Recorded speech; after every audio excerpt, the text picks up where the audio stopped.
안녕하십니까. 신의균의 군사TV 디펜스 브리핑입니다. 자, 오늘도 아주 중요한 군사 무기 소식 알려드리겠는데요. 자, 오늘은 우리 한국 무기, 한국 방산, 만세, 화이팅입니다. 자, 왜 이러냐. 루마니아에, 왜 우리 지금 이 한국 언론은 안 나오는지 모르겠는데, 루마니아에서 정말 고위층들 잔뜩 모여서 호텔에서 우리 한국 무기에 대한 패키지 딜에 대한 논의를 했습니다. 그 말은 뭐냐? 세트로 사겠다 이 말이죠. 그리고 또 뭐 썸네일 보셨겠지만 우리 한국의 K9 자주포 터키 현지 생산 버전 프루트나죠.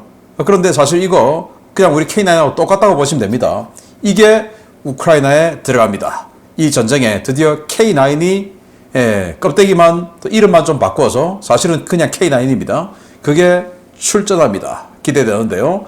어떤 상황인지 보도록 하겠습니다. 신의균의 군사TV 구독, 알림, 좋아요 눌러주십시오. 5가지 단신을 먼저 보겠습니다. 이스라엘이 초경량 기관총이죠. 7.62mm 기관총인 네게브7을 일선에 배치했다라는 소식에서부터 아프리카에 있는 콩고가 중국산 CH-4B 공격용 무인 공격기를 9대 도입 그리고 운용한다라는 소식까지 보겠습니다. 첫 번째입니다. 이스라엘이 무려 6.6kg까지 중량을 줄인 7.62mm 네게브7 초경량 기관총 버전을 개발해 일선에 배치한다는 소식입니다. 12kg에 육박하는 우리군 K-16의 절반 수준인데 기존 네게브7 기본형 8kg보다 더 가벼워진 네게브7 아무래도 각국 특수부대에서 많이 찾을 것 같습니다. 최근 러시아가 중국산 부품을 대거 확보해 생산을 늘린 란셋 배회 탄약 사용을 확대하자 우크라이나도 세장 장갑 도입을 시작했습니다. 우크라이나 전차와 자주포들이 철제 그물로 포탑을 감싸는 드론 방어 장갑 구조물을 설치하는 사례가 늘고 있다는 소식입니다. 고작 35대의 F-35A를 도입하는 독일이 반대급부로 최소 400대의 F-35 중앙동체 생산 일감을 확보했다는 소식입니다. 대부분의 나라들이 절충교역으로 상당한 이익을 누리고 있는데 그렇지 못했던 우리 F-35 도입 사업, 다음 추가 도입되는 사업 계획을 제대로 세워야 하겠습니다. 중립국을 표방하며 이번 우크라이나 전쟁과 엮이는 것을 극도로 꺼리고 있는 스위스가 유럽 17개국이 참여하는 유로피언 스카이 실드 구상에 자신들도 참여한다는 소식입니다. 유로피언 스카이 실드 이니셔티브 자체가 공동구매, 공동방공망 구축을 골자로 하는 사업인데 협력은 거부하면서 공동구매 이익만 누리려는 스위스, 정말 얌체가 따로 없는 것 같습니다. 아프리카 콩고가 중국으로부터 CH-4B 공격용 무인기 9대를 구매했다는 소식입니다. 반군 소탕작전에 투입하기 위해 구매했다고 하는데 1.3톤급의 체급에 최대 345kg의 무장을 탑재할 수 있는 이 무인기, 과연 아프리카에서는 별 문제 없이 돌아갈지 봐야겠습니다. 자, 네게브7, 네게브라는 기관총이 있고 그 네게브5라고 하면 5.56mm 총탄을 집어넣는 버전, 그리고 네게브7은 7.62mm 기관총탄을 집어넣는 버전입니다. 그래서 우리 한국군도 K3가 있죠. 5.56mm. 그리고 K16이 있습니다. 과거에 M60 배치하는 거. K3는 5.56mm, K16은 7.62mm예요. 7.62mm가 사거리도 길고 탄약도 더 강력하죠. 그래서 특수부대들이 5.56mm 가가지고 하는 것보다 7.62mm를 더 선호하죠. 타격력이 세니까. 그래서 특수부대용으로 아주 경량화시킨 기관총이에요. 여기 보시면 뭐 탄통을 갖다 붙여놨는데 뭐 100발씩 이렇게 연발 사격할 수 있도록 탄통을 붙일 수도 있고 드럼 탄창을 붙일 수도 있고 일반 소총용 뭐 30발들이 탄창을 붙일 수도 있고 아주 뭐 다양하게 사용합니다. 자, 그런데 우리 한국군의 최신 기관총인 7.62mm 기관총 K16이 12kg 정도 되는데 이건 6.6kg 같은 7.62mm를 쏘는데 아주 경량화해서 만들었죠. 그래서 우리 한국군이 뭐 S&T에서 최신 최강 뭐 저저 하는데 S&T 정말 정신 바짝 차려야 됩니다. 그런 식으로 이런 군사 전문가들이 있고 군사 전문 밀리터리 유튜브 채널 또는 뭐 블로그 이런 것들이 많이 있는 상황에서 뭐 유튜브들 좀 불러서 또 블로그들 좀 불러서 총 좀 쏘게 해줘가지고 그냥 뭐 내가 나에게 총을 쏴주게 해준다고 이런 영광스러울 때가 해서 그때부터 총 쏴주게 했으니까 또 다음에 또 총 나면 또 쏘게 해드릴게요 해가지고 그냥 좋은 말 나오게 하는 거 영업수단이니까 제가 이해는 합니다만은, 그러나 진실은 변하지 않죠. 아니 똑같이 7.62mm 탄 나가는데 그렇다고 뭐 정확도나 뭐 이게 더 좋냐, 그것도 아니고 하나는 12kg 넘고 하나는 6.6kg, 어느 게 더 좋은 겁니까?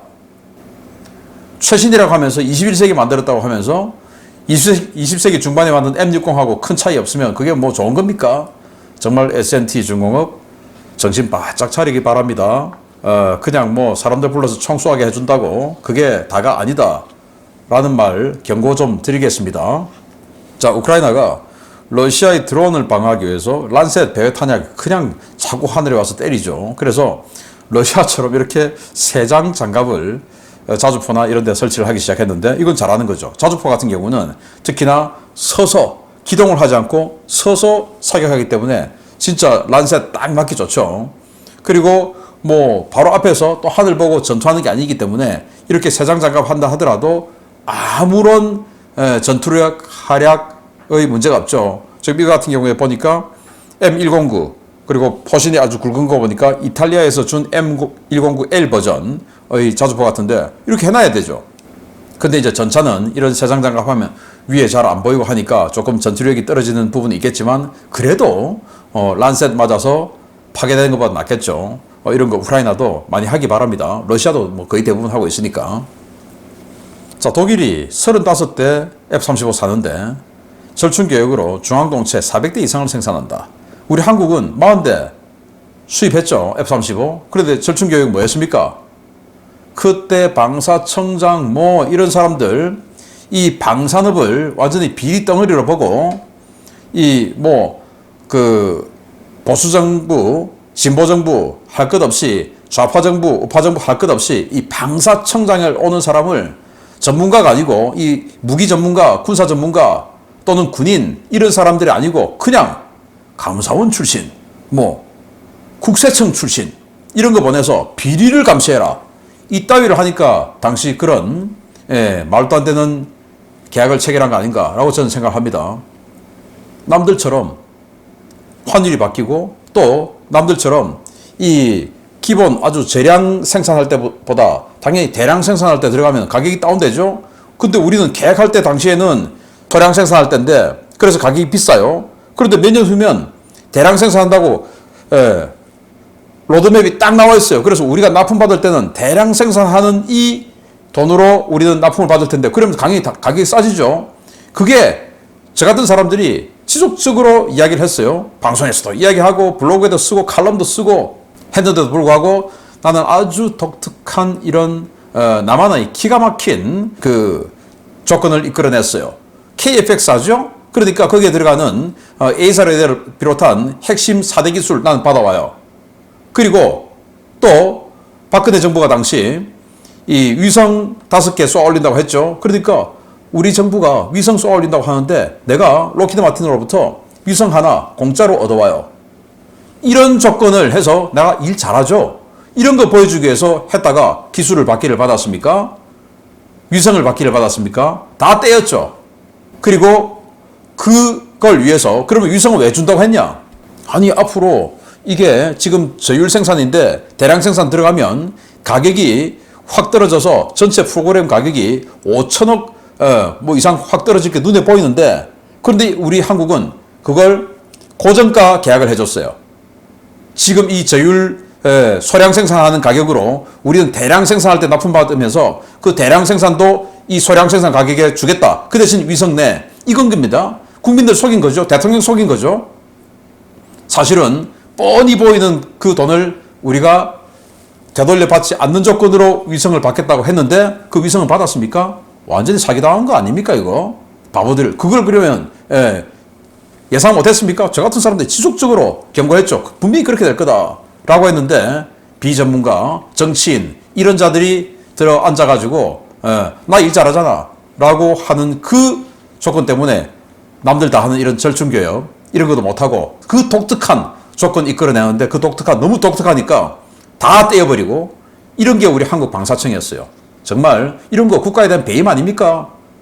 아유, 또 열받네요. 이런 일 없어야 되고 진짜 방사청장은 군사 전문가 또 군인 또 나의 부하였던 사람들이 써야 하니까 정말 강력한 무기 사와야지. 이런 사명감 있는 군인 출신 이런 사람이 앉아야지. 어디 국세청 감사원 이런 자들이 들어가서 마치 비리덩어리를 감시만 하는, 그러니까 제대로 안 되는 거죠. 잘해야 됩니다. 자, 스위스가 자기네들의 35mm 기관 포탄 오리콘 자주 대공포 그리고 또 전차 레오파르트 1 A5 이런 거 우크라이나 절대 못 줘. 이렇게 버티면서 또 지대공 미사일 그냥 우크라이나 본 앞에서 다 폐기시켜버리고 부숴버리고 이런 퍼포먼스를 하는 이 스위스가 이 우크라이나 전쟁으로 인해서 우크라이나 때문에 야, 유럽 17개국 같이 공동구매 유로피안 스카이 실드 이 하늘 방패 같이 하자. 그건 나 할게. 오케이. 그래서 달면 삼키고 쓰면 뱉고 또 이익은 쟁취하고 또 희생은 하지 않는 전형적인 얌체가 아닌가 라는 생각이 드네요. 스위스.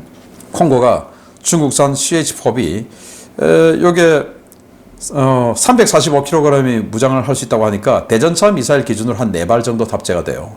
꽤 쓸만하죠. 그래서 미국으로 치면 그레이 이글 정도 되는 그런 체급이다. 리퍼가 한 4.5톤 되니까 리퍼까지는 안 가고 그레이 이글 정도 되는 체급이다. 콩고가 이렇게 중국산을 쓰느네요. 그냥 나르다가 떨어지면 어쩌려고 이런지 모르겠습니다. 자, 주요 소식 들어갑니다. 첫 번째입니다. 우크라이나 전쟁 이후 대규모 군비 증강 사업을 추진 중인 루마니아에 한국이 육해공 모든 분야를 아우르는 패키지 제안을 할 것이라는 소식입니다. 루마니아 최대 군사 전문 매체에서 이 부분을 집중적으로 소개해 관심이 쏠리고 있습니다. 루마니아 방위사업청이 현지 시각 7월 6일 현지 JW 메리어트 부쿠레슈티 호텔에서 2023 한국 루마니아 방위산업협력회의 행사를 성대하게 개최하고 이 자리에서 한국과의 대규모 방산협력 방안을 논의했다고 디펜스 루마니아가 현지 시각 7월 6일 보도했습니다. 이번 행사는 한국 루마니아 전략적 동반자 관계 수립 15주년을 기념해 루마니아 측 요청으로 열렸는데요. 양측 국방부와 방위사업청, 한국방위산업협회, 한국무역투자진흥청, 루마니아 정부 고위 인사와 국회의원, 싱크탱크 관계자 등 120여 명의 인사들이 참여했습니다.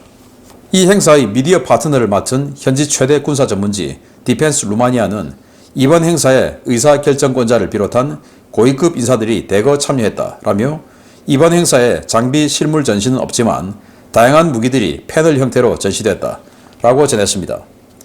행사에는 한국 측 방산업체들이 대거 참여해 루마니아의 다양한 무기 판매를 제안했습니다. 현지에서 제안된 무기는 K2 전차와 AS-21 보병 전투장갑차, K9 자주포, 무인 전투차량, KN-120 자주 박격포, 각종 개인 화기부터 비호복합 방공체계, 신궁 지대공 미사일, KUH-1 수리온 헬기와 LAH 경 공격 헬기 등입니다. 현재 수출이 가장 유력한 무기는 K2 전차와 K9 자주포, AS-21 장갑차인데요. 과연 이번 행사를 통해 루마니아에 어떤 무기 수출 신호탄이 쏘아질지 기대가 모아지고 있습니다. 네, K2 전차를 비롯해서 지금 루마니아가 당장 필요한 게 K9 자주포, 뭐 전투장갑차 이런 것들이죠. 이런 거 한꺼번에 사라. 그러면 우리가 패키지 드리니까 원래 세트로 사면 이익이 좀 있지 않느냐. 이제 이런 거죠. 그래서 현지에서 이렇게 좋은 호텔에서 VIP들만 모아서 행사를 하면서 설명회를 한 거죠. 특히 루마니아는 자신들이 포탄 생산 공장이 없어서 우리 한국하고 포탄 생산 공장 기술 협약 MOU까지 체결했죠. 그러니까 우리 한국제 포탄을 사용하는 이 한국제 무기들, 중장비 무기들 자기들로서는 당연한 귀결 아니냐라고 생각이 되고 여기에 뭐 120mm 자주 박격포, 자주 대공포 이런 거에 제안했는데 잘 되길 바라고 잘 될 거라고 믿습니다. 근데 여기에 아니 KUH 수리온 여기 왜 갑니까? 수리온 때문에 다른 무기들도 오해받기 딱 좋겠는데요. 자, 루마니아 바로 북쪽에 있는 나라가 뭡니까? 폴란드죠. 폴란드가 한국제 무기 사는 거 보고 루마니아도 우리도 저렇게 하자 라는 아이디어에서 지금 여기까지 온 건데, 폴란드에서 S70이라고 하는 이 미국의 블랙호크, UH-60 블랙호크를 폴란드에서 싸게 생산하고 있어요. 그게 100억 원대예요. 100억 원대. 그런데 이 수리온 헬기가 우리 한국군이 사고 있는 돈이 230억 원에서 240억 원. 엄청나게 비싸게 사고 있죠. 그런데 루마니아도 눈이 달렸으면 당연히 보는 눈이 없습니까? 그 수리온 생긴 게 뭐예요? 어디서 많이 보던 건데? 뭐지? 프랑스가 1950년대, 60년대 만들었던 그 쿠거 아니냐, 쿠거. 그거 조금 지금 손봐서 한 거 똑같은데? 그러면 바보가 아닌 다음에야 이 수리온이 1960년대 기술의 원천 기술로 만든 그 설계 기술로 만든 그걸 이제 현대화된 장비 집어넣어서 눈 가리고 아웅하는 말도 안 되는 헬기다는 거 딱 보면 아는데 바로 위에 폴란드가 생산하는 세계 최강의 기동 헬기 UH-60, S70 그거보다 가격이 더블인데 이거 사겠습니까?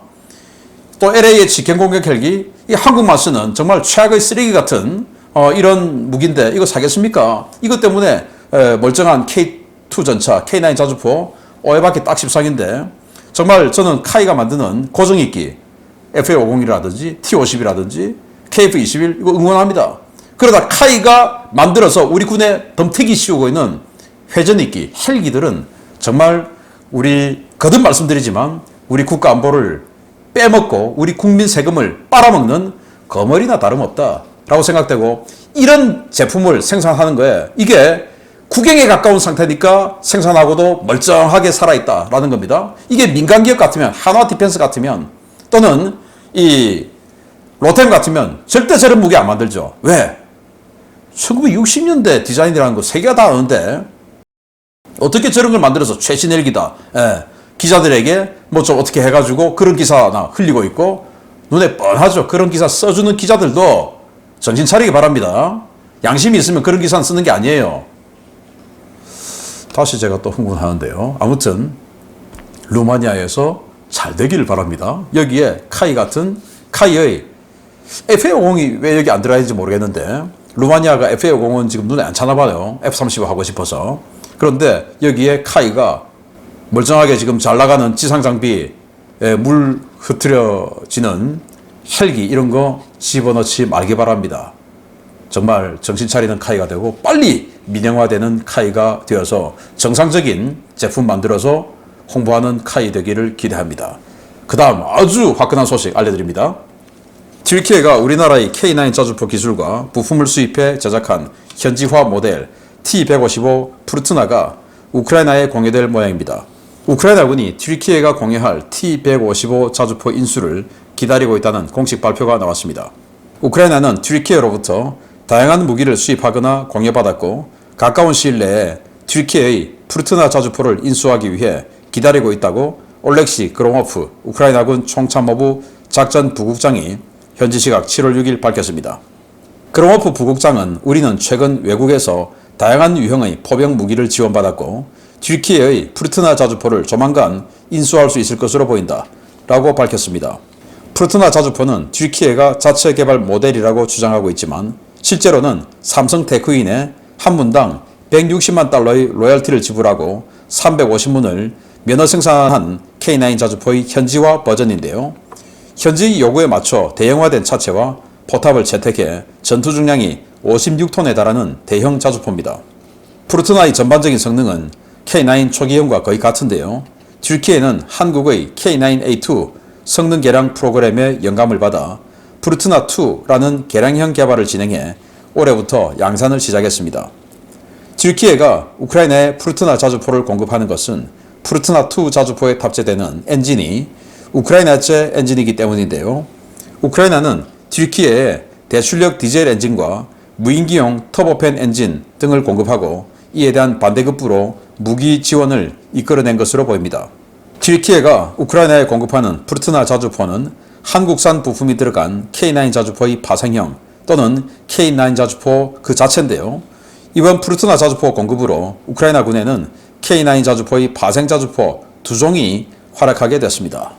네, K9 자주포하고 똑같습니다. 사실 똑같은데 여기 모서리가 좀 깎여 있죠.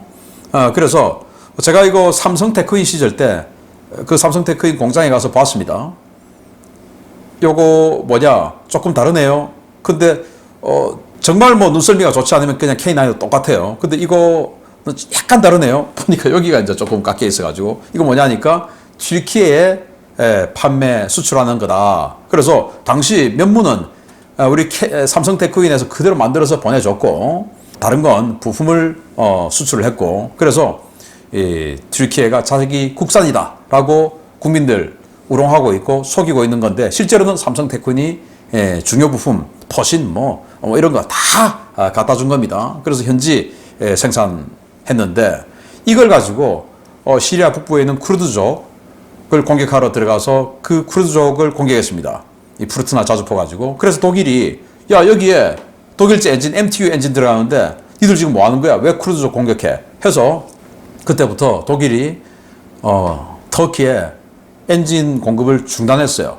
그게 이제 터키가 알타이 전차도 생산이 지금까지 안 되고 했던 그 이유인데 그래서 우리 K9 초기하고 똑같죠. 우리 K9하고 거의 똑같이 스타트를 했으니까. 그런데 우리 K9이 K9A2 버전에 가서 사거리 50km 이상으로 연장하고 뭐 발사 속도도 더 빠르게 한 50% 늘려서 분당 뭐 한 9발 이런 식으로 발전하니까 야 우리도 저렇게 하자 해가지고 그 기술 적용해서 프루트나 2라고 해서 이걸 만들었어요. 그런데 독일이 엔진을 수출을 안 하죠. 그런데 어떻게 되냐? 그러면 엔진 없어서 어떡하지? 하는 것을 우크라이나하고 협력해서 우크라이나가 기술을 가지고 있던 전차용 엔진 그걸 이제 가다듬어서 여기다가 1000마력 정도의 엔진을 집어넣는 겁니다. 그리고 지금 또 튀르키예가 항모 아나돌루 항모에 집어넣는 키질렘마 같은 무인 공격기에 들어가는 이 터보팬 엔진 그것도 우크라이나로부터 받는 거예요. 그래서 지금 이 튀르키예는 항공기용 또는 이 기갑 장비용 엔진을 우크라이나로부터 다 도입받으니까 우크라이나가 니들한테는 못 줘 하면은 무기 못 만드는 겁니다. 그러니까 제 생각에는 그 엔진들을 공급받는 조건으로 이거 좀 줘. 이렇게 돼서 지금 이 프루트나 자주포를 받는 게 아닌가라고 생각이 되는데 지금 폴란드의 크랩 자주포가 들어가 있는데 그 크랩 자주포는 차체는 K9, 포탑은 영국제 그죠? 그래서 엄밀하게 얘기하면 포탑이 제일 중요하죠. 그래서 차체보다. 그래서 그 크랩 자주포는 K9의 파생형이긴 하지만 차체만 K9인데 지금 이제 들어가게 될 이 프루트나는 그냥 전부 K9입니다. 그래서 이 K9 초창기형 버전으로 볼 수 있는데 초창기 버전의 K9이 얼마나 전장에서 잘 싸울 수 있냐. 이건 이제 프루트나가 어떤 전과를 올리는지 보면 알겠는데요. 부디 많이 가서 잘 싸워주길 바랍니다. K9 이름은 K9 아니지만 실제는 K9인 프루트나 우크라이나로 가게 됐다 소식 알려드렸습니다. 마치겠습니다. 감사합니다.